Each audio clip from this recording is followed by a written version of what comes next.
Saludos cordiales una semana más en este cara a cara de Voz Populi en el que llevamos cuestiones de actualidad de los últimos 7 días. Bueno, iba a decir cuestión de actualidad, las elecciones del pasado domingo en Cataluña. Todavía colean y bien que van a colear las próximas semanas o meses, ya saben.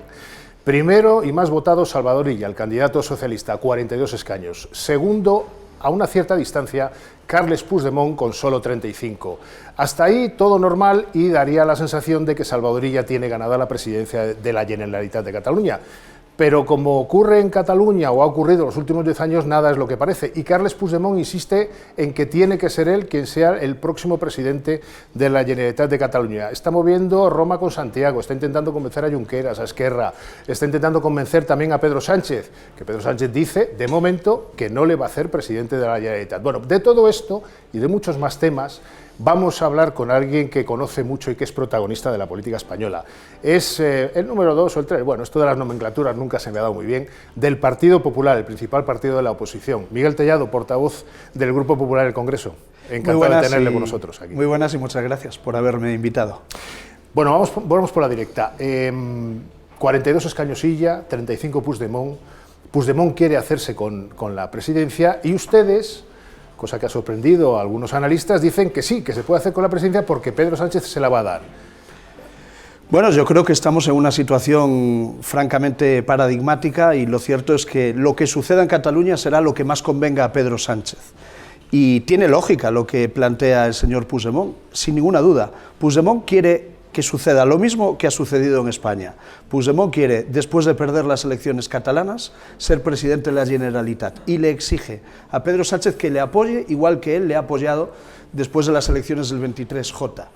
Al final, la realidad es que Sánchez es el gran promotor del independentismo en España. A Sánchez le va bien que al independentismo le vaya bien y Sánchez siempre ha hecho lo que el independentismo le ha exigido y por lo tanto no hay motivos para creer que ahora no vuelva a suceder lo mismo. Si Puigdemont le exige a Sánchez la presidencia de la Generalitat para que él pueda seguir siendo presidente del Gobierno de España, yo creo sinceramente que Sánchez va a ceder. Y creo que será malo para España, pero sí. Malo para España es que Pedro Sánchez sea presidente del gobierno. Veo que no se cree lo último que ha dicho en una entrevista este mismo viernes el presidente del gobierno, que ha negado rotundamente que vaya a ser Carles Puigdemont el próximo presidente y menos con los votos del PSOE. Bueno, es que los españoles algo hemos aprendido, ¿no?, a lo largo de los últimos años. Es que cuando vemos a Pedro Sánchez negar algo con rotundidad, tenemos que prepararnos porque a los pocos meses, a las pocas semanas acaba sucediendo, ¿no? Era el que no iba a pactar con Podemos y pactó, era el que nunca pactaría con Bildu y a la semana siguiente estaba pactando, era el que estaba en contra de la amnistía diciendo que era inconstitucional, bueno, y finalmente es el principal promotor de la amnistía.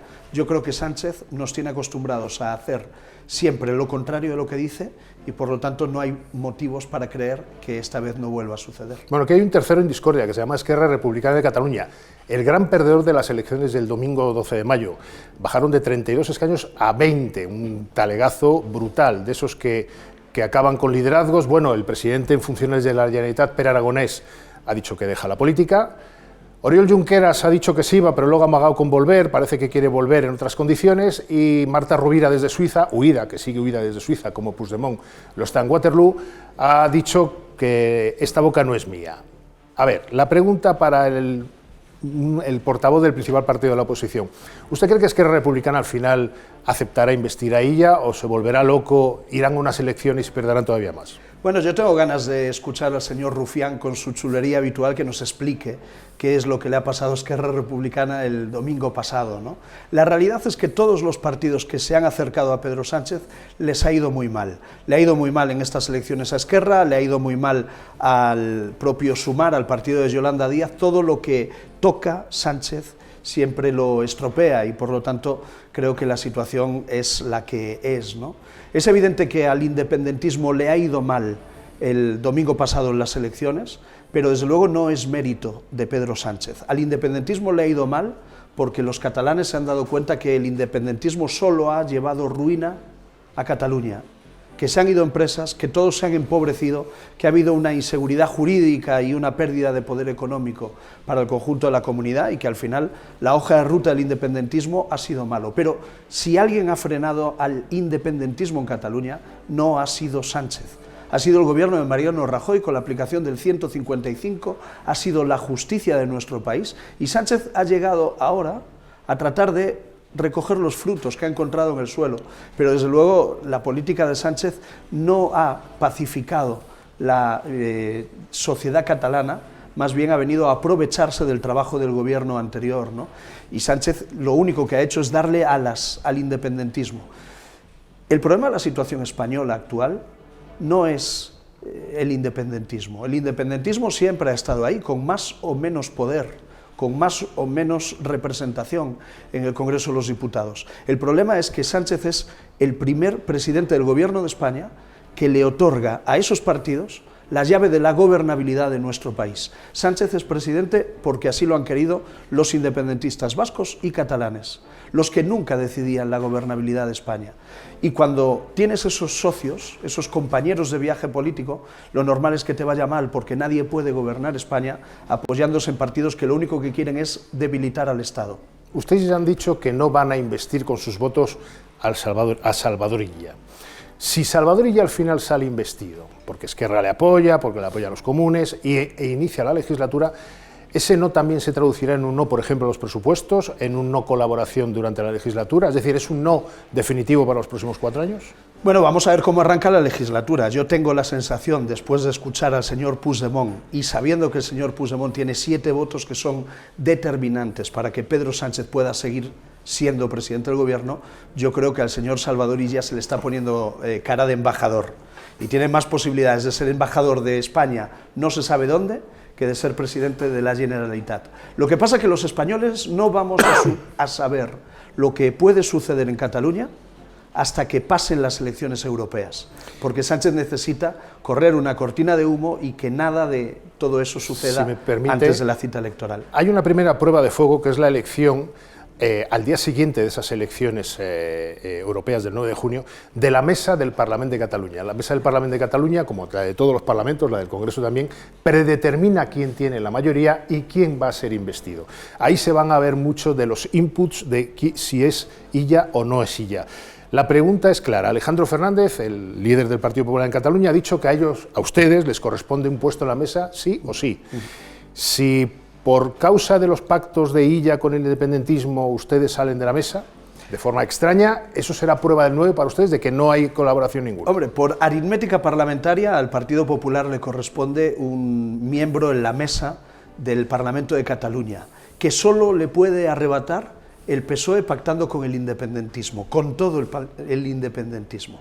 Yo es que creo que el PSOE tiene un acuerdo con el independentismo, un acuerdo en España y también allí en Cataluña, gobierna con ellos en muchísimas comunidades, en muchísimos ayuntamientos y en muchísimas diputaciones, ¿no? Por lo tanto, yo creo que se va a ratificar, cuando se conforme la mesa, ese acuerdo tácito o expreso del Partido Socialista, del PSC, con el independentismo, ¿no? Y por lo tanto estoy seguro que si Sánchez tiene que arrebatarle el puesto en la mesa que le corresponde al PP por la aritmética, por los votos, para dárselo al independentismo, lo hará, estoy completamente seguro. ¿No le da ningún margen de autonomía al señor Illa? Yo es que creo que Sánchez hace lo que le manda Puigdemont y que el señor Illa no le quedará más remedio que obedecer a su jefe, que es Pedro Sánchez.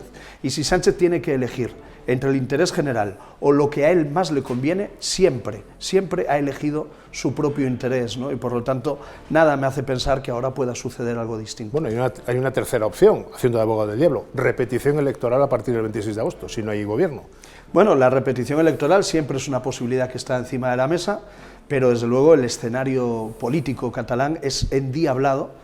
Y la realidad es que a mí me cuesta ver que el Partido Socialista vaya a romper con el independentismo, porque romper con el independentismo es romper allí y aquí, es romper realmente con el independentismo. Y yo creo que Sánchez tiene un acuerdo expreso con los partidos independentistas, él se siente tremendamente cómodos con esos compañeros de viaje y por lo tanto a mí me cuesta ver que haya posibilidad alguna de esa ruptura. Me cuesta mucho verlo. Estamos con Miguel Tellado, portavoz del Grupo Popular en el Congreso. Llevamos 5 o 10 minutos de programa consumidos con Cataluña, pero no solo de Cataluña vive el hombre, que diría aquel, ¿no? Hay muchos más temas. Yo le quería preguntar al señor Tellado si usted cree que la economía española va como un cohete. Bueno, yo creo que solo un presidente del gobierno que vive en la luna o que es un marciano puede creer que la economía española va como un cohete, ¿no?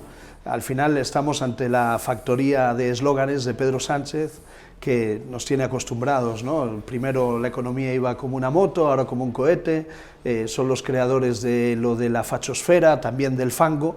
Bueno, pues la realidad es que nadie... Y los pseudomedios también. Los pseudomedios, luego hablaremos de los pseudomedios. Pseudoportavoces, bueno, pues nadie en su sano juicio puede creer que la economía española va como un cohete. Desde luego somos el país de la Unión Europea con una tasa de paro mayor, somos el país de la Unión Europea con una tasa de desempleo juvenil más alto, los niveles de pobreza infantil y el número de familias en situación de riesgo de exclusión social crece a lo largo de los últimos años, y solo un presidente irresponsable y solo un presidente que no conozca la realidad social de su país puede sostener esa tesis. España, lamentablemente, no va como un cohete, las familias españolas están asfixiadas porque cada vez tienen menor renta disponible para atender sus necesidades, tenemos al mismo tiempo un gobierno que nos cruje a impuestos que han ido subiendo de forma reiterada a lo largo de los últimos años, y desde luego como un cohete solo le ha ido bien a la gente que rodea a Pedro Sánchez, a su partido y todos los que han participado en la trama de corrupción del señor Koldo, pero la realidad es que a la mayoría de españoles no les va bien y desde luego nadie percibe que España vaya como un cohete. Hablando del señor Koldo, hay una pendiente, una comparecencia del presidente del gobierno este 22 de mayo, en el que va a hablar de Palestina, pero luego ha metido también en el pack todo el tema de su esposa, de Begoña Gómez. Seguro que se va a salir el tema Koldo. ¿Usted cree que el presidente del gobierno podrá salir airoso de esa comparecencia o no? ¿Cómo lo ve? Mira, a raíz de las últimas informaciones en prensa, nosotros solicitamos la comparecencia urgente del presidente del gobierno en el Congreso para explicar el caso de corrupción que afecta a su gobierno, a su partido y a su entorno personal. E inmediatamente después el Partido Socialista registró otras solicitudes de comparecencia. Es evidente que Pedro Sánchez prefiere hablar de Palestina y prefiere hablar de Gibraltar para no hablar de Begoña Gómez y de Koldo García y del señor Ábalos. Y nosotros lo que le exigimos es que no tape una cosa con la otra, que no tiene ningún sentido. Y nos parece muy bien que hable de Palestina y de Gibraltar, pero queremos saber qué es lo que está sucediendo, qué es lo que ha sucedido en el entorno del gobierno que él preside. Estamos ante un caso de corrupción tremendo, porque lo que hemos descubierto es que en plena pandemia, miembros del gobierno de Pedro Sánchez diseñaron una trama para beneficiar a determinadas empresas y había mordidas para responsables políticos a cambio de esos contratos de adjudicación directa desde distintos ministerios del gobierno de Sánchez y comunidades afines, Baleares y Canarias. Nosotros queremos que rinda cuentas porque una vez que avanzan las investigaciones se sabe que empresarios vinculados a esa trama también estaban presentes en el caso de las maletas de Delsi y empresarios vinculados a esa trama se refiere al señor Aldama, sí, también tienen relación con los negocios de la mujer del presidente del gobierno. En una democracia normal, un presidente del gobierno asediado por todas estas informaciones comparece en sede parlamentaria y da las explicaciones necesarias. Cuando Sánchez no las da, lo único que hace es poner en evidencia que hay un problema grave en el seno de su gobierno y que por eso no da explicaciones porque simplemente no puede darlas. Claro, es que esta tesis de Miguel Tellado se choca frontalmente con la del propio presidente del gobierno, que este viernes decía en una entrevista en La Sexta que su esposa le había hecho todo bien, incluidas las cartas firmadas de recomendación o declaraciones de interés, como él las llama, ¿no? Claro, desde ese presupuesto es muy difícil pensar que Pedro Sánchez va a acudir el día 22 al Congreso a asumir algún tipo de responsabilidad política. Entonces, la pregunta es, en función de lo que les diga o no diga el presidente del Gobierno a las Cortes, ¿ustedes llamarán a declarar a Begoña Gómez en la Comisión del Senado? ¿Sí o no? Mire, Sánchez tiene que entender que su problema no es la oposición, su problema no son los medios de comunicación, su problema es investigaciones en marcha por la Audiencia Nacional, la UCO, y la Fiscalía Europea Anticorrupción, y por lo tanto que tiene que dar explicaciones. Y si no las da en el Congreso, nosotros nos veremos obligados a llevarlo al Senado a darlas. Y desde luego, a llevarle a él o a llevar a él y a su señora. No cerramos ninguna opción. Es que cualquier responsable político que se viese asediado por una situación como en la que está Pedro Sánchez, comparecería motu propio para dar todas las explicaciones posibles. Cuando no lo hace, lo único que hace es ratificar que efectivamente algo hay y que por eso trata de ocultarlo absolutamente todo. Es un despropósito que en una democracia moderna, en una democracia madura como la nuestra, un presidente del gobierno decida enviar una carta abierta a la ciudadanía española para demostrar el amor a su pareja y tomarse 5 días libres para reflexionar,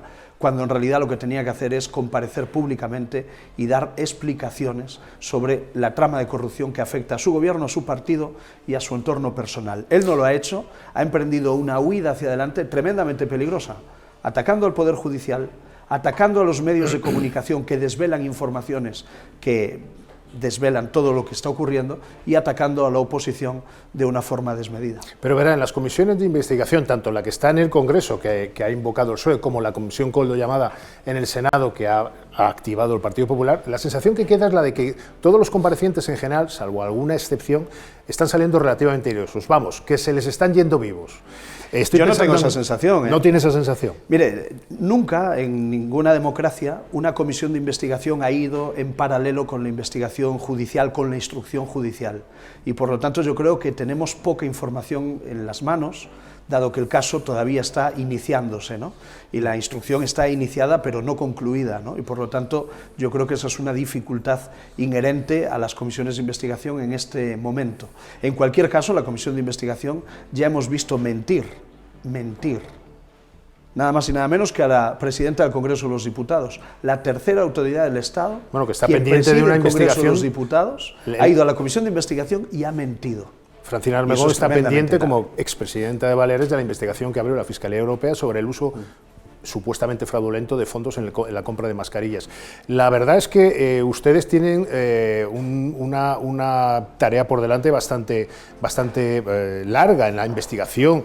¿La comisión del Congreso cuánto va a durar? ¿Un mes, 2, 3 más? ¿Cuánto va a durar? Bien, nosotros solicitamos la puesta en marcha de la comisión en el Senado e inmediatamente a continuación el Partido Socialista impulsó la comisión del Congreso. La comisión del Congreso es una contracomisión que contraprograma el trabajo de la comisión del Senado y por lo tanto es una comisión que controla el Partido Socialista gracias a los partidos independentistas y es una comisión para tapar todo lo sucedido. Hay como 150 comparecientes, ¿no?, señalados. De esos 150 comparecientes realmente vinculados con el caso Koldo, no son más de 30. Los demás son personas que pasaban por ahí que han decidido incorporar para, bueno, pues establecer una estrategia de la confusión absoluta, ¿no? El Partido Socialista no quiere que se aclare nada. Y nosotros vamos a luchar y pelear contra eso. Y por eso creemos que la verdadera comisión de investigación está en el Senado, ¿no? No era razonable impulsar una comisión de investigación en el Congreso, presidido por la señora Francina Armengol, para investigar, entre otros, a la señora Francina Armengol. Esa es la burla en la que nos ha metido el Partido Socialista. Yo confío muy poco en la comisión de investigación del Congreso, pero sí confío mucho más en la comisión de investigación del Senado, donde vamos a tratar de llegar hasta el final. Comparecerá todo aquel que pueda dar explicaciones de lo sucedido y, desde luego... ¿Incluida Begoña Gómez? Pues no descartamos nada, insisto, no descartamos nada. Nos gustaría no tener que hacerlo. A mí me parece muy cobarde que Pedro Sánchez no dé las explicaciones que a él se le exigen. En el caso que vincula a la mujer del presidente, estamos hablando como mínimo de un conflicto de intereses y probablemente, lo dirá la justicia, en un caso de posible tráfico de influencias. Si yo fuese Pedro Sánchez, comparecería para explicar que no hay nada de eso. Y cuando Pedro Sánchez no comparece, lo que nos lleva a pensar es que sí hay algo de todo eso. Y por lo tanto está en su mano. Y si Pedro Sánchez se escuda detrás de su mujer, será muy cobarde. Si se escuda detrás de 5 días de reflexión, será muy cobarde. Y si después de esos 5 días de corrupción sale a la palestra a decir que lo que hay que hacer es cerrar medios de comunicación, que lo que hay que hacer es acallar a la oposición y lo que hay que hacer es controlar el Poder Judicial, a mí me preocupa, porque España ya no tendría un presidente del gobierno, tiene un autócrata empeñado en permanecer en el gobierno a toda costa, en impedir la alternancia política, que es esencial en un país democrático, y en atornillarse al poder, cueste lo que cueste. Y yo me temo que estamos en este escenario. Estamos con Miguel Tellado, portavoz del Grupo Popular en el Congreso. Nos acercamos ya a la recta final de esta interesante entrevista, pero no podemos obviar que hay unas elecciones, las terceras en 3 meses, 9 de junio, ya saben, cita electoral con las urnas, candidaturas europeas, que el continente se juega mucho. el continente se juega mucho y el Partido Popular también se juega mucho. Los sondeos dicen que ustedes van en cabeza, bastante bien en cabeza, pero claro, aquí hay una duda. Así como el PSOE parece que se está comiendo a Sumar, a ustedes les cuesta comerse a Vox, electoralmente hablando. Bueno, yo creo que no se trata de comerse a nadie, ¿no? De lo que se trata es de vencer a Sánchez también en las elecciones europeas, ¿no? Presentábamos estos días nuestro lema de campaña, ¿no? Y el lema de campaña es la respuesta. Nosotros le pedimos a los españoles que respondan frente a todo lo que está sucediendo en nuestro país, que respondan frente a todo aquello que está haciendo el gobierno de Pedro Sánchez de forma completamente ilegítima, porque nadie le dio su voto a Pedro Sánchez para hacer nada de lo que está haciendo, y por lo tanto es una oportunidad para lanzar un mensaje dentro y fuera de España sobre lo que los españoles pensamos en torno a lo que está ocurriendo, ¿no? España tiene que tener una voz fuerte en Europa, y creo que eso es importante y lo podemos hacer desde el Grupo Parlamentario Popular, pero también es muy importante decirle al conjunto de Europa que tenemos un gobierno en España que está atacando los cimientos de nuestro Estado de Derecho y que los españoles queremos alzar la voz en señal de protesta y como respuesta a lo que está haciendo el gobierno. Y si la respuesta que dan los españoles en unos comicios el 9 de junio que parece que van a ser de baja participación, como han sido los europeos en los últimos 35 años, si la respuesta, insisto, es una victoria por la mínima del PP que no deje claro que estamos en el tramo final de la vida política de Pedro Sánchez, ¿eso se lo tomarán como una derrota a ustedes o no? A ver, yo creo que nunca se puede extrapolar los resultados de unas elecciones a otras, y las elecciones europeas siempre se han comportado de una forma muy particular, con una participación mucho más baja, y por lo tanto yo ya adelanto, antes de que las elecciones se celebren, que los datos no son extrapolables, ¿no? Yo creo que en España tenemos un gobierno tocado y herido de muerte. Este gobierno no tiene futuro. Sánchez es como ese toro que, herido de muerte en la plaza, pues estamos esperando a que doble las rodillas y caiga. Este es un gobierno que no tiene futuro, un gobierno que ha renunciado a gobernar, lo estamos viendo, un gobierno que ni siquiera ha presentado un borrador de presupuestos para este año y dice, bueno, ya lo haré el que viene.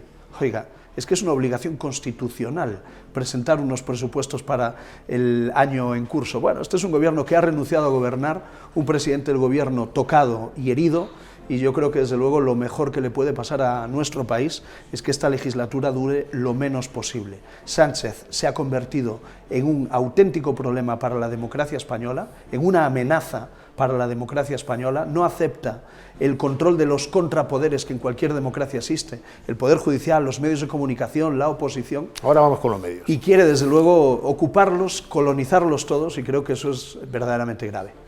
Yo no quiero terminar esta entrevista con Miguel Tellado sin preguntarle por ese anuncio del presidente del Gobierno de que después de las elecciones europeas el Consejo de Ministros aprobará medidas contra lo que llama Pedro Sánchez los edumedios o la máquina del fango, ¿no? Bueno, ¿qué se puede hacer contra una opción gubernamental, en este caso, o del Consejo de Ministros, que podrá gustar mucho poco, pero al final, si lo lleva al Congreso y tiene mayoría para aprobarla, habrá que comérsela con patatas, como diría el Castizo? La realidad es que Sánchez tiene mayoría parlamentaria para hacer lo que él quiera, porque gobierna con los independentistas y el independentismo le sigue apoyando y él hará todo lo que tenga que hacer para que eso siga siendo así, y por lo tanto hay que andar con cuidado con la amenaza del presidente del gobierno, ¿no? Sánchez quiere atacar a la prensa, a los medios de comunicación, quiere acallarlos, ha lanzado un mensaje claro a las grandes empresas españolas para que no haga publicidad en determinados medios de comunicación, y nosotros tenemos que impedírselo y utilizar todos los medios a nuestro alcance. ¿Cómo se puede impedir? Bien, nosotros vamos a trabajar en el ámbito institucional, o sea, en las cámaras, en las instituciones, para defender nuestro Estado de Derecho. Vamos a hacerlo también desde la calle, por eso hemos convocado una manifestación para el próximo 26 de mayo, y lo haremos donde hay que hacerlo, que es en las urnas. Lo haremos en las europeas del 9 de junio y lo haremos en las generales cuando los españoles tengan ocasión de votar, ¿no? Lo que tenemos que hacer es llamar a las conciencias de la ciudadanía. Nunca en nuestro país hubo tanta movilización contra un gobierno como la que ha tenido Pedro Sánchez desde que ha llegado al gobierno en septiembre del año 23, ¿no? Y esa movilización responde a que este es un gobierno que nace de un gran fraude electoral. Este es un gobierno que nace de un engaño masivo, y creo que eso es tremendamente malo para nuestra democracia. Cuando tengan el papel en la mano, digo, las leyes del Consejo de Ministros, lo que aprueben, el decreto, el proyecto de ley, ¿lo llevarán a Europa como llevaron la amnistía? Nosotros recurriremos a todas las instancias, a la vía jurisdiccional, a la vía constitucional y desde luego al Tribunal de Justicia Europeo cuando haya ocasión, ¿no? Y por lo tanto que nadie tenga ninguna duda de que el Partido Popular tratará de frenar todas las intenciones del Gobierno en esta materia. Miguel Tellado, muchísimas gracias por haber estado con nosotros, ha sido un placer, estaríamos media hora más o 3/4 de hora más, pero las entrevistas en este formato tienen el requisito de que sean breves, porque si no el oyente, la audiencia que nos está viendo, pues se acaba hartando, aunque seas presidente del Gobierno, ¿no? Que se lo digan a Pedro Sánchez. A todos ustedes, pues gracias por estar ahí y nos vemos en la próxima semana. Un saludo.